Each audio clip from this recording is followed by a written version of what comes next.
Hello अस्सलाम वालेकुम नमस्ते। मैं हूं फरीद खान और आप मुझे देख रहे हैं मेरे यूट्यूब चैनल क्रिक डन पर। अगर आप लोगों ने चैनल को सब्सक्राइब नहीं किया तो प्लीज़ इसको सब्सक्राइब कर दें और बेल आइकन को ज़रूर हिट करें ताकि आपको आने वाली हर वीडियो की नोटिफिकेशन मिलती रहे। आपने मुझे जिस तरह ट्विटर पर प्यार दिखाया उसके लिए मैं इंतहाई शुक्रगुजार हूं और उम्मीद करता हूं कि इसी तरह आप मेरे यूट्यूब चैनल और कंटेंट को भी पसंद करेंगे। तो प्लीज़ सब्सक्राइब करें चैनल। और आज हम यहाँ पर बात करेंगे बाबर आजम की, पाकिस्तान के कैप्टन बाबर आजम जो कि कंट्रोवर्सीज का हिस्सा है। जब से पाकिस्तान हारा है इंग्लैंड से 3-0,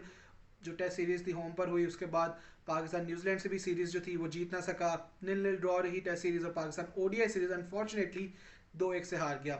बाबर आजम जो है वो हमेशा ही न्यूज़ में रहते हैं, अपनी क्रिकेट की वजह से रहते हैं, लेकिन यहाँ पर ऑफ फील्ड कंट्रोवर्सी जो है वो क्रिएट कर दी गई उनके साथ। हमने देखा था कि किस तरह उनसे सवालात किए जा रहे थे मीडिया में, किस तरह से उनको इन सवालात का सामना करना पड़ता था और बाबर के अगेंस्ट जो बातें की जा रही थी, फिर जो एक कंट्रोवर्सी पूरी बनाई गई, एक एजेंडा जो है वो चलाया गया। ये तो थी उनकी जो प्रोफेशनल लाइफ थी क्रिकेट पर बात, लेकिन पर्सनल लाइफ को लेकर भी काफ़ी सवालात जो हैं वो उठाए जा रहे हैं 2 दिन से बाबर के ऊपर। इवन जो ऑस्ट्रेलियन मीडिया है, जो इंग्लिश मीडिया और जो इंडिया का मीडिया, क्योंकि इंडिया से तो हम लोग जो है ये एक्सपेक्ट करते हैं, क्योंकि मैं फिर ये कहूँगा कि उनका जो मीडिया है वो थ्राइव करता है इस तरह की न्यूज़ पे, वो फीड करता है कॉन्ट्रोवर्सीज के ऊपर। और जब उन्होंने फॉक्स ने ये चीज़ चलाई थी, मैं बिल्कुल सरप्राइज नहीं हुआ था जब मैंने देखा था डीएनए पे, और जब मैंने देखा था कि हिंदुस्तान टाइम्स पे, इवन जी पे और एनडीटीवी वगैरह पे जब ये चीज़ चल रही थी उसको डिफरेंटली चलाया जा रहा था, एक नया ही एंगल दिया जा रहा था और बिल्कुल एलिगेशंस पर बात की जा रही थी। एक बेसलेस जो थी एलिगेशन थी बाबर के ऊपर, एक र्यूमर जो था उसको इतनी हाइप दे दी गई थी कि उसको फॉक्स ने भी कैच कर लिया और इरिस्पॉन्सिबिलिटी जो थी वो दिखाई गई फॉक्स की तरफ से, despite being one of the media partners of Pakistan cricket board. उन्होंने किसी टॉप ऑफिशियल से पता नहीं किया, उन्होंने बाबर के मैनेजर से पता नहीं किया, उन्होंने बाबर से या पीसीबी के मीडिया मैनेजर से कुछ वेरीफाई करने की कोशिश नहीं की, ना ज़रूरत समझी, और बस न्यूज़ चला दी। और उसकी हेडलाइन जो थी वो इतनी कंट्रोवर्शियल और क्लिक बेट पर मबनी रखी, जिसमें उन्होंने लिख दिया कि क्रिकेट स्टार जो है वो कॉट अप है एक एलिगेशन में, एक बेसलेस जो है। उन्होंने फिर उसको एक तरह से उसको फीड किया अपने आर्टिकल के थ्रू, जब उन्होंने कोट किया एक ऐसे फेक अकाउंट को, एक पैरोडी अकाउंट को ट्विटर से, जिसने ब्लू चेक मार्क खरीदा था $8 का, और वो बता रहे अपनी बायो में कि वो एक पैरोडी अकाउंट है। उसकी कोट जो थी उन्होंने ट्वीट्स को किया और उसके बाद एक पूरा आर्टिकल चला दिया उस पर। अब मेरे ख्याल से ये फॉक्स से एक्सपेक्ट नहीं किया जा रहा था, and I won't be surprised, in fact I want PCB to do it, कि वो जो रीवॉक करे उनका कॉन्ट्रैक्ट। जो फॉक्स पैसे कमाता है पाकिस्तान के मैचेस ब्रॉडकास्ट करके ऑस्ट्रेलिया के अंदर, और फिर इस तरह से उनके ऑल फॉर्मेट कैप्टन को डिफेम करता है और बातें करता है उनके खिलाफ, और फिर जो मेरे ख्याल से जिस तरह से भी, अगर जो उन्होंने डिलीट भी किया वो ट्वीट, खैर आर्टिकल तो उन्होंने अब तक डिलीट नहीं किया, जब मैं वीडियो रिकॉर्ड कर रहा हूँ आर्टिकल उधर ही है, और पीसीबी के कॉल आउट करने के बाद सिर्फ उन्होंने वो ट्वीट को डिलीट किया। अदरवाइज मेरे ख्याल है 12 घंटे से तो वो ट्वीट वहाँ मौजूद थी और अगले 12 घंटे भी वहाँ रहनी थी। मैं तो बड़ा खुश था कि पीसीबी ने उसको कॉल आउट किया, लेकिन मैं साथ साथ ये एक्सपेक्ट करूंगा कि पीसीबी जो अपने कैप्टन को रिस्पेक्ट करते हुए मजीद एक्शन लेगा। इनफैक्ट जो हम इसकी अगर बैक स्टोरी देखें, जो पाकिस्तान मीडिया बाबर आजम के साथ कर रहा था, नॉट द इंटायर मीडिया, मैं सबको जो है वो एक ब्रश से पेंट नहीं करूंगा, I am not a fan of doing it,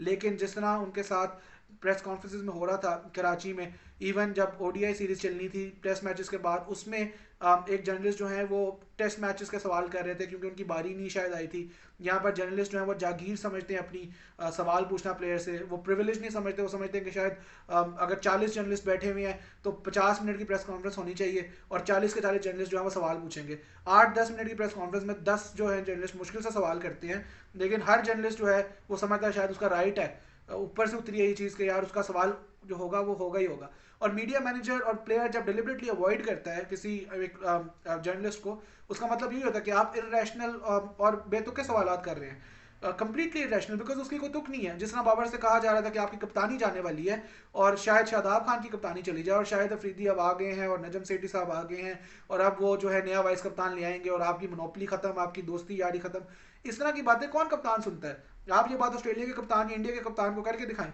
मैं देखता हूँ कि आपका जो एक्रीडेशन है वो रिवोक होता है या नहीं। और पिछली जो रिजीम थी उसमें एक बहुत अच्छी चीज़ थी, बाकी उन्होंने जितनी चीज़ें बुरी की, एक बहुत अच्छी चीज़ उन्होंने की थी कि उन्होंने रिवोक की थी कुछ जर्नलिस्ट की एक्रीडेशन जो बदतमीजी करते हैं प्लेयर्स के साथ, जो बुरा भला लिखते हैं, जो उनके खिलाफ कैंपेनिंग करते हैं, जो एजेंडा चलाते हैं। सुबह जो इमाम को कप्तान बनाते हैं, रात को शादाब को, दोपहर में शाम को शान शान मसूद को बनाते हैं, और मेरे ख्याल से अब ये सबको पता है कि वो जर्नलिस्ट कौन है और वो क्या करते हैं, उनका एजेंडा क्या है, और मेरा नहीं ख्याल कि इसमें किसी का नाम लेने की भी ज़रूरत है। और इसके साथ साथ मैं यहाँ पर अपना थोड़ा सा जिक्र करूँगा कि मुझे काफ़ी लोगों ने कमेंट्स किए कि आपने जो है वो माइलेज दी है ट्वीट्स को,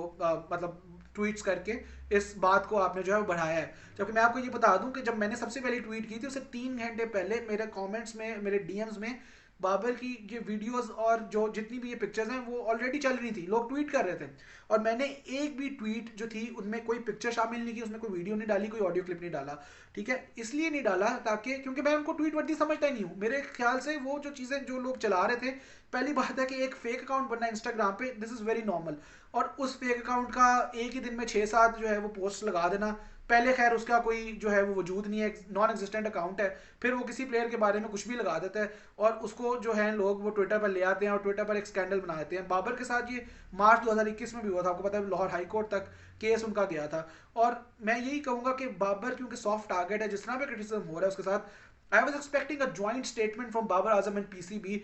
ये जो जर्नलिस्ट कर रहे थे उनके साथ, उस पर, लेकिन वो चीज़ नहीं आई। आपको अपने कैप्टन को सेफगार्ड करना है, you have to give respect to your captain, then people will give respect to him. अगर आप ही नहीं रिस्पेक्ट दे रहे, आप कैसे एक्सपेक्ट करेंगे कि बाकी बोर्ड्स और बाकी जो जर्नलिस्ट हैं, इवन प्लेयर्स हैं, वो आपके कैप्टन को रिस्पेक्ट देंगे? As a parent board you need to safeguard the rights of your captain. You can not just let anyone and everyone tarnish your captain's identity, या उसकी इमेज को आप किस तरह से चाहते हैं कि वो कोई भी आकर जो है उस पर किस तरह की बात कर दे और आप उस पर स्टेटमेंट नहीं देंगे। तो आई वाज एक्सपेक्टिंग पीसीबी कि वो एक जॉइंट स्टेटमेंट निकालेंगे इस चीज़ पर। उन्होंने ट्वीट तो ज़रूर की, लेकिन मेरा जहाँ तक ख्याल है फॉक्स ने डिसअपॉइंट किया है। उनका जो कॉन्ट्रैक्ट है दैट शुड बी रिवॉक्ड, एटलीस्ट उस पर एक तरह से दोबारा से पीसीबी को नज़रसानी करनी चाहिए, क्योंकि बाबर आजम पाकिस्तान के कप्तान हैं। कप्तान ना भी होते, बहुत बेहतरीन खिलाड़ी हैं, बेहतरीन खिलाड़ी ना भी होते, पाकिस्तान का कोई भी खिलाड़ी है उसके साथ इस तरह का करना, दैट इज़ टोटली अनएक्सेप्टेबल। और